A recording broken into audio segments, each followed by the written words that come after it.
Retour sur le remaniement ministériel et aussi sur le nouveau plan de match de François Legault avec le député péquiste Pascal Paradis. Bonsoir. Bonsoir. D'abord, quelle est votre première évaluation du remaniement? Bien, c'est que c'est un exercice fondamentalement de communication qui était dans l'intérêt électoral de la CAQ compte tenu de sa mauvaise posture dans les sondages, plutôt qu'un exercice dans l'intérêt public parce que les mêmes visages, mais le même bon vieux gouvernement de la CAQ. Quelle est la vision derrière tout ça? Qu'est-ce que ça va changer demain matin? Qu'est-ce que ça a changé depuis le remaniement? On ne le sait pas, mais les Québécois et les Québécoises, eux, le savent que c'est le même gouvernement avec la même gestion qui n'a pas donné de résultats depuis 7 ans. Rendre l'État plus efficace, êtes-vous pour ou contre?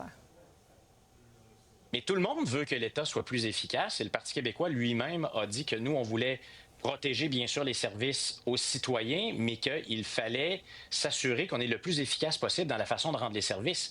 Ce qu'il y a d'étonnant, c'est que le gouvernement de la CAQ dit la même chose aujourd'hui que ce qu'il annonçait, ce qu'il promettait en 2018. Comparer ce qui a été dit hier à ce qui a été dit en 2018, c'est la même chose. 7 ans plus tard, ça a été l'inverse. L'exercice de rationalisation, de plus d'efficacité de l'État s'est transformé en des embauches additionnelles, la création de nouvelles agences, la création de nouveaux ministères. C'est ce qui s'est passé, par exemple, pour les contrats informatiques. Imaginez, on devait faire le ménage dans les contrats informatiques, le ménage dans l'efficacité de l'État, et on a créé plus de structures qui ont été moins efficaces et qui ont coûté, ça clique, 1,2 milliard. François Legault qui a fait part hier de ses 4 priorités, mais c'est quoi, selon le PQ, la priorité des Québécois?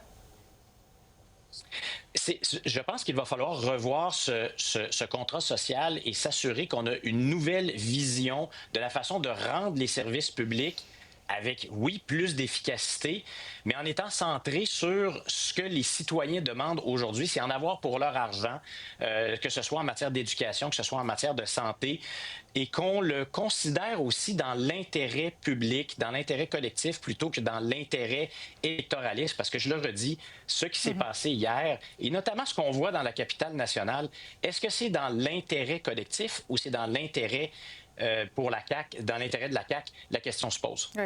Est-ce que une nomination hier au sein du Conseil des ministres que vous trouvez au moins positive? Bien, c'est sûr que, bon, on remercie pour leur service à l'État les gens dont le mandat n'a pas été renouvelé. On souhaite bonne chance dans l'intérêt collectif au nouveau ministre. Mais la conclusion reste la même. Quelques visages changent.